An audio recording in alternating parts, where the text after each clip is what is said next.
Okay, so once again, we are here. We are going to be working, just making sure that it's set up properly. All right. So last time we were talking about electron impact filaments, and so now we're going to talk about electron impact spectra, right? And what happens is we have our molecule, okay, and it's going to lose an electron, right? What, honestly, what just happened? Really, computer? You want to be like that, huh? All right. So it's going to lose an electron. And that will produce our radical cation, all right, of our molecule. We call this the molecular ion. Okay.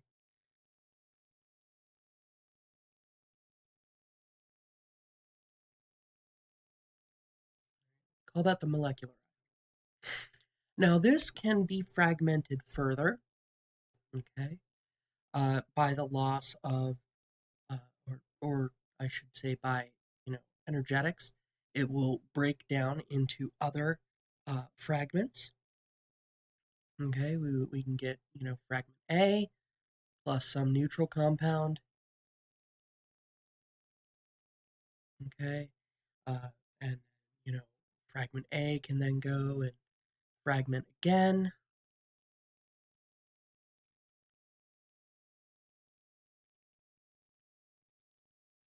Likewise, we can get fragment C down here.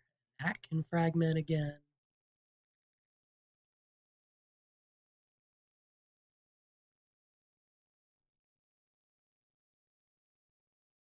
And so on and so forth. The key with electron impact spectra, though, is that these fragmentations are predictable. Okay, so fragmentations is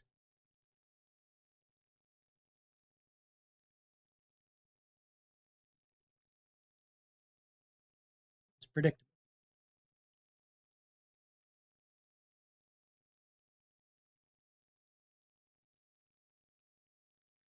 And that turns out to be very important because that allows us to very reliably determine the structure. Okay, so carbon-carbon bonds, when they are broken, okay, these can be broken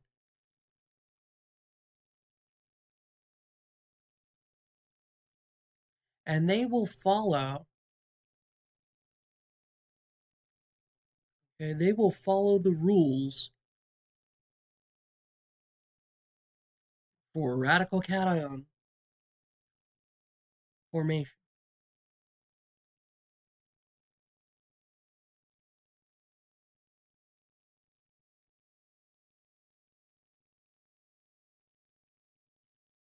Okay, that you learned in OChem.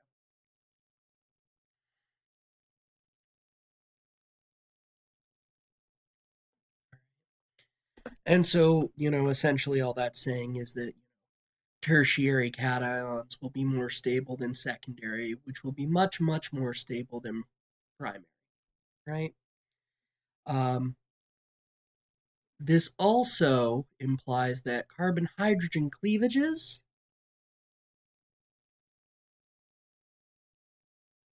are highly disfavored.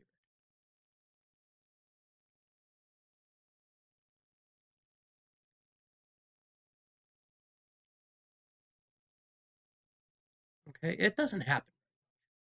It doesn't happen. Okay. If we have an aromatic ring, right? If we have an aromatic ring, say a compound like this, okay, we will tend to form a benzylic cation.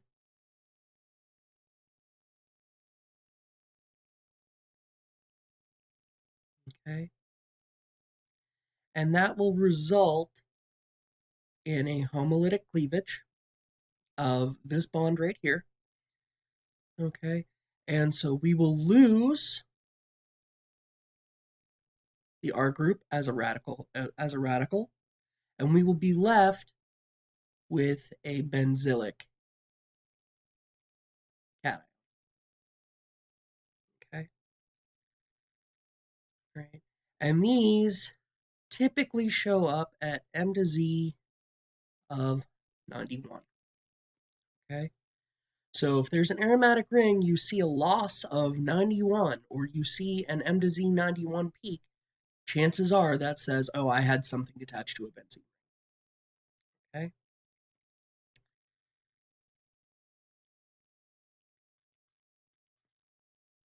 All right. With oxygen, sulfur, nitrogen, and halogens. Okay. We can get lone pairs involved.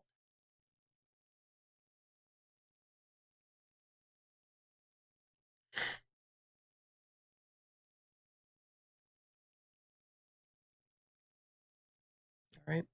We can start to involve the lone pairs from those atoms. Right? And this gives us cleavage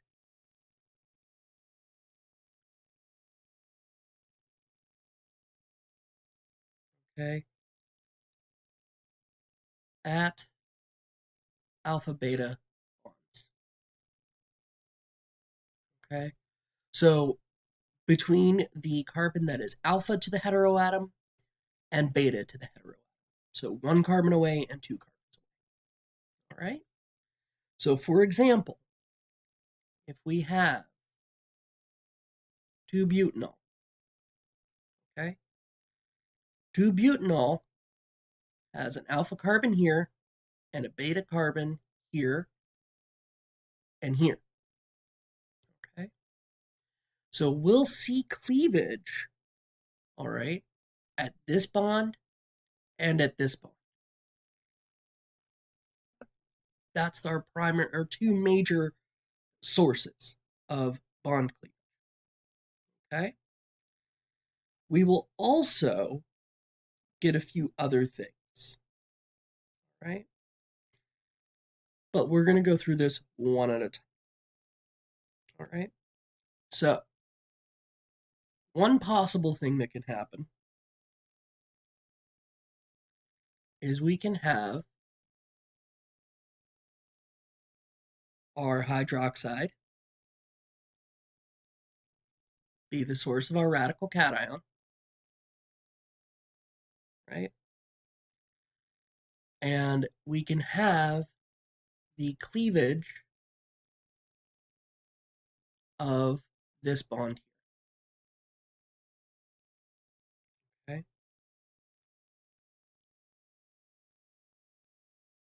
All right.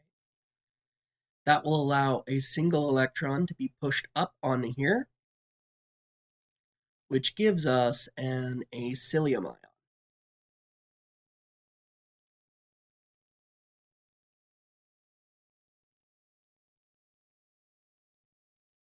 Okay?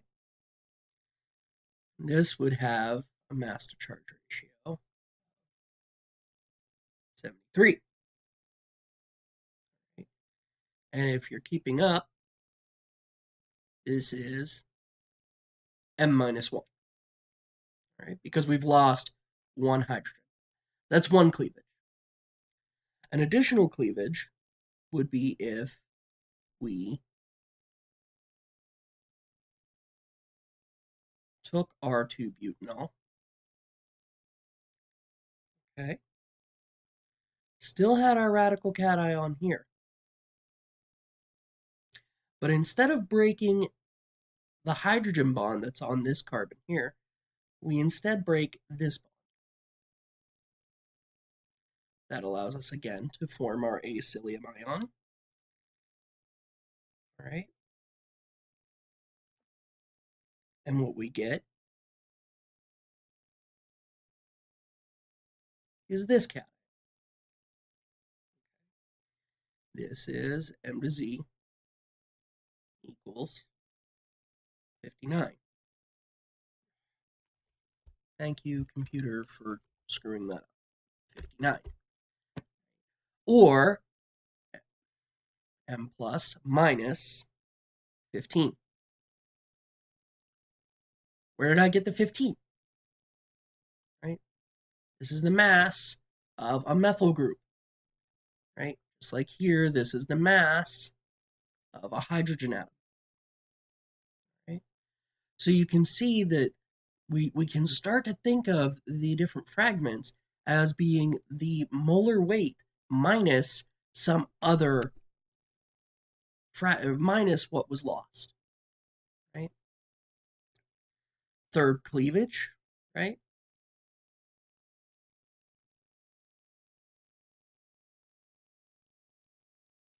Looks like this, right? We cleave this bond.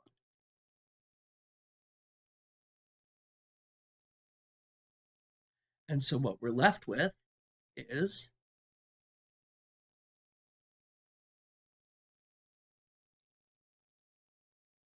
that, right? This is M to Z equal 45. Or if you want to think about it as fragment loss, it's M minus 29 because we've lost an ethyl fragment. Right? In addition, alcohols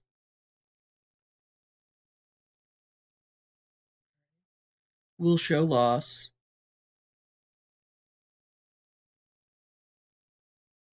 of water. Okay, which is M minus 18. And so you can see that an alcohol, like 2-butanol here, is going to have major peaks at the molar mass, right, of 74, and then 73, 59, 45, and M minus 18, which for our example would be 56, right? Do the math, double check me on that. Fairly certain it's 56. Because I'm fairly certain this is actually 74 grams per mole. But I might have done my math. Okay. All right. We see similar cleavage in ketones. Ketones also exhibit this alpha beta cleavage.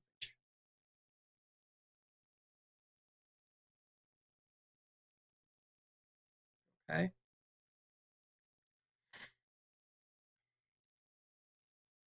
Ketones can also undergo a special kind of cleavage.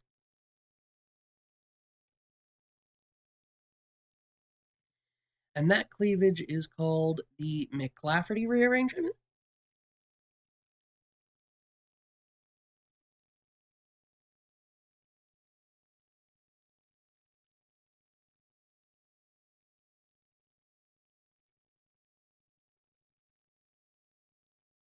Okay. And there is a special requirement for the Mcclafferty rearrangement. Okay. Must be a ketone.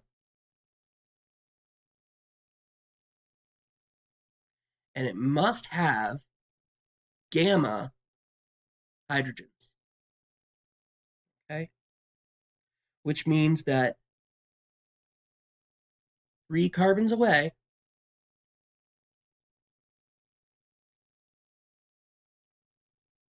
must have hydrogens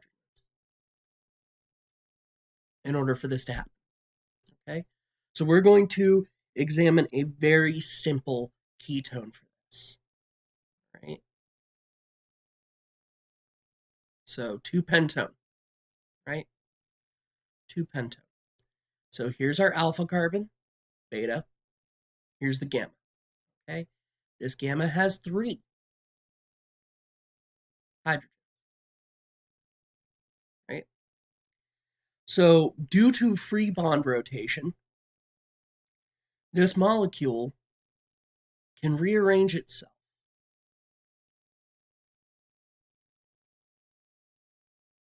so that those gamma hydrogens are near that acyl group. Okay? That allows nucleophilic attack by that electron, which then allows those electrons to go down and form an alkene, which will then give a double bond formation there. Right? And so it's almost reminiscent of certain named reactions in organic chemistry. Okay? And so what you're left with is a radical cation here, because our ketone here would be a radical cation. Right? And the loss of a neutral alkene. Okay? And that happens all the time with Mcclafferty. Okay? You lose a neutral alkene. Most often it's propene, right? And you have a radical cation. Okay? Just for funsies, figure out what the mass to charge ratio for this ion right here is. Okay? All right. Moving on. Okay. We have the nitrogen rule. Okay? The nitrogen rule in mass spectrometry says that molecules that have a molecular ion of odd mass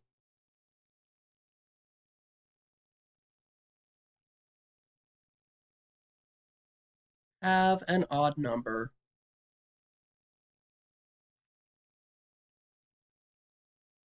of nitrogen atoms. It's very simple. Okay? It's very simple. Even molecular ions have either 0 or an even number of nitrogens. And that's because nitrogen is a group 5 atom, right? And so it can have up to 3 substituents. So it throws off the evenness of it. So I want you to bear that in mind. Okay? I also want you to think about isotopic ratios.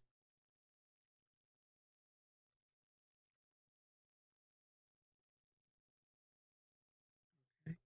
Isotopic ratios will play a role, right? So let's think about bromine. It has 2 isotopes, right? It has 2 isotopes. Both are about 50% abundance. Okay? So in a molecule that contains bromine, 50% of the molecules are going to have isotope A, 50% of the molecules are going to have isotope B.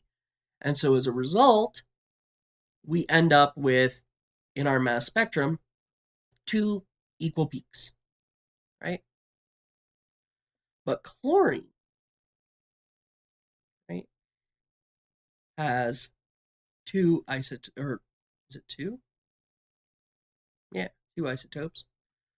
But they're not in equal abundance.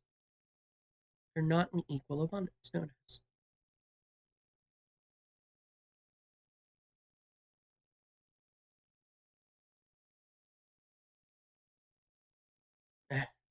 Let's not go crazy.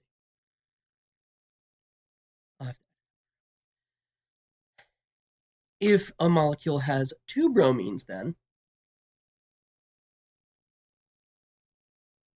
right, then we would get a mass spectrum that has a 1 to 2 to 1 distribution at the molecular ion.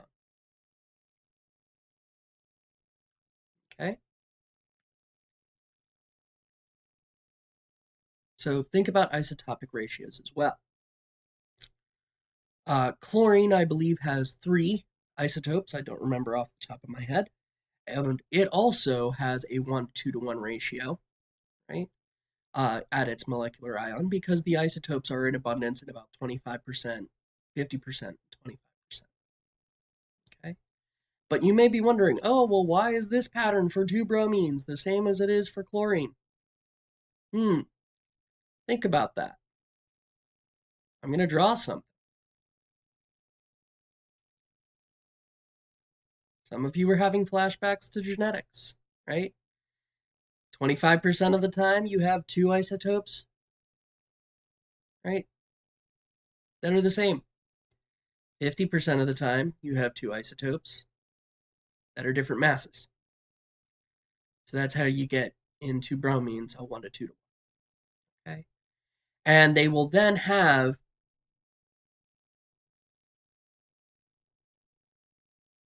another peak of M minus bromine. Okay?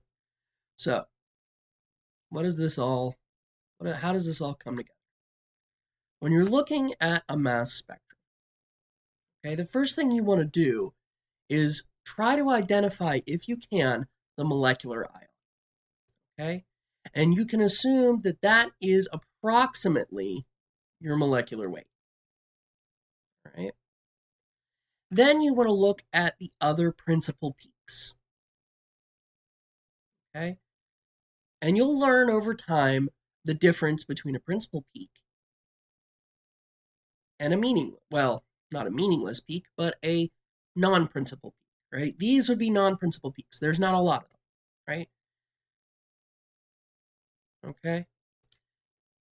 These are principal peaks. They're fairly high. Okay? And if you look and you see you look and say, okay, well, what's the difference between this peak and this peak? This is M plus minus something, right? This peak here, M plus minus something else, right? And this peak here, M plus minus something else, right? And then you can build up these individual fragments. You can say, okay, well, X must then be, whatever it is. Y, maybe that's an ethyl group, right? Z could be, a propyl group, right? And you can figure out kind of the structure of your molecule from there, right? So maybe X is bromine.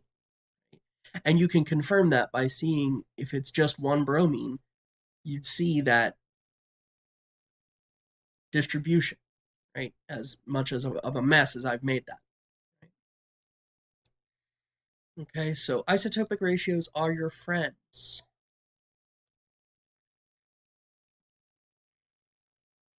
Just want to check the recording length real quick.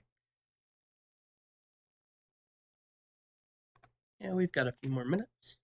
All right, so moving on with our lives, we're going to talk about chemical ionization sources.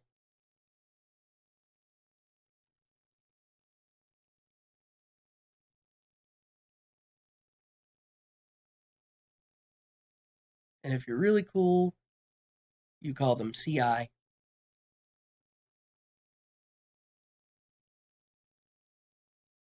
Right?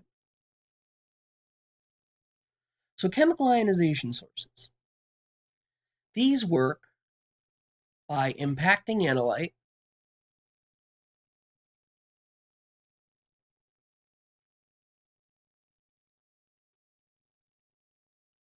with an ionized reagent gas.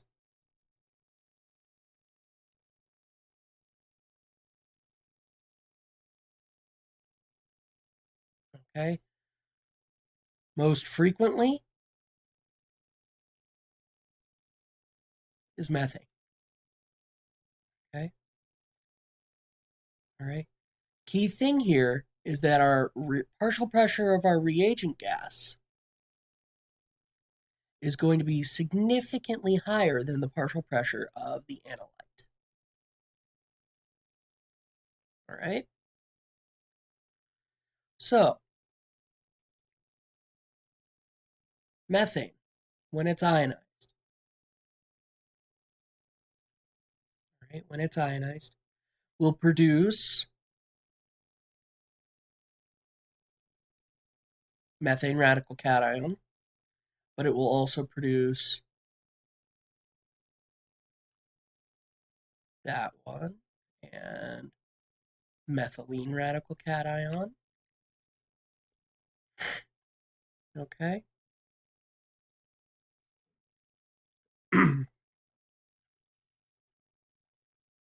These two are about 90%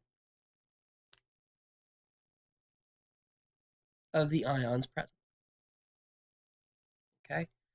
This is somewhere around 10%. Right? Most of the ions will be these two, right? Because tertiary and quaternary carbocations are far more stable than secondaries. Right? Would we see this? What do you think?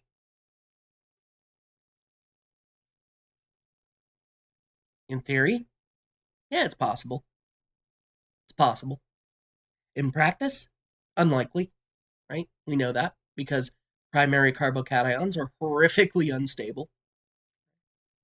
Okay. So what happens, all right, is we can get reaction from our cations with other molecules of methane because, of course, methane is the most abundant here. And that will give us compounds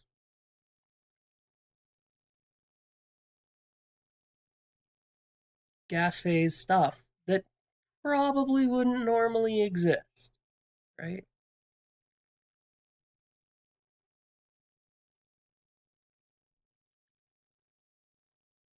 You know, kind of like these.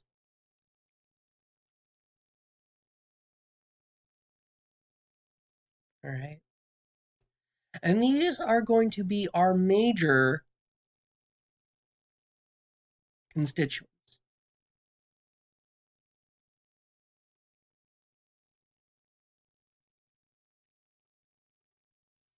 Why? Because there's a lot more methane than there is analyte. So these ions plus these ions can then go and react with our analyte species. Okay? And what we get depends on the ion species that interacts with our analyte. All right? So if we have, say, CH5 plus our analyte, okay, what we'll get is CH4 plus MH. Okay. C2H5 plus reacts in a similar way.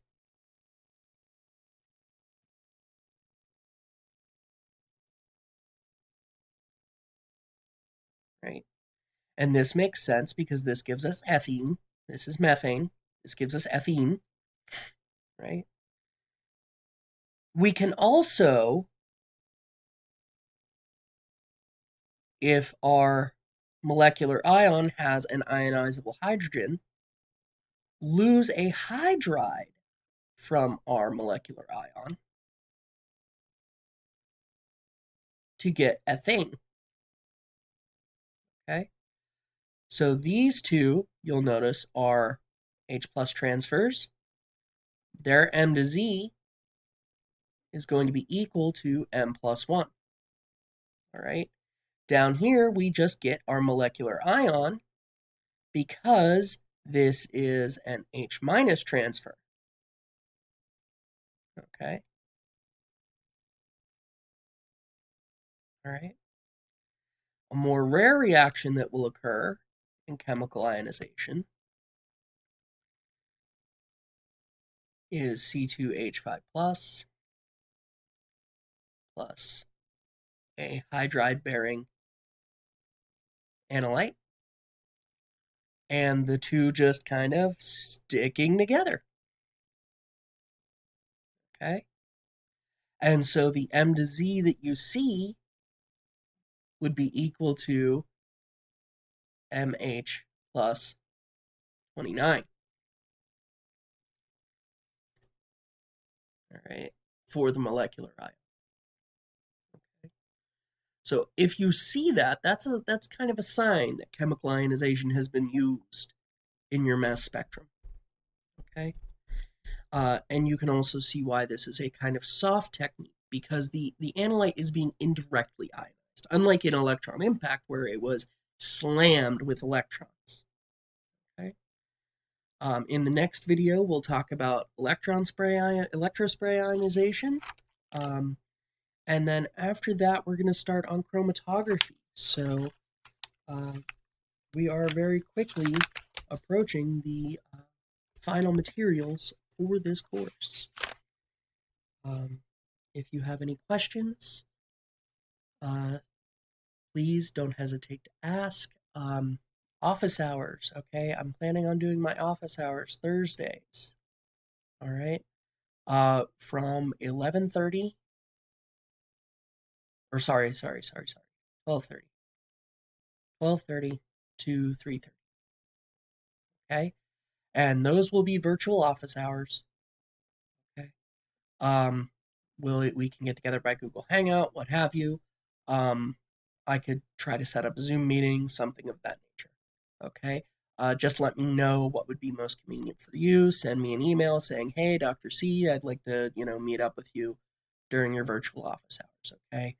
All right. As far as labs go, right? Labs. You do have data for GCMS posted online. You have data for HPLC posted online. So you can swap. You can do the report that you should be doing for those instruments. Okay, using the same data that the other group collected. All right.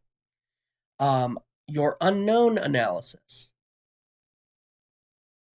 Okay, I will post that probably by tax day.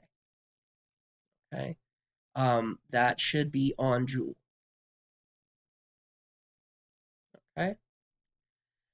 Grading wise, I'm going to try and get the gradebook transferred to Joule, and I'm going to try and get your exams graded probably by the end of this week. We'll see. All right. If you have any other questions, let me know, and I'll talk to you later. Stay safe.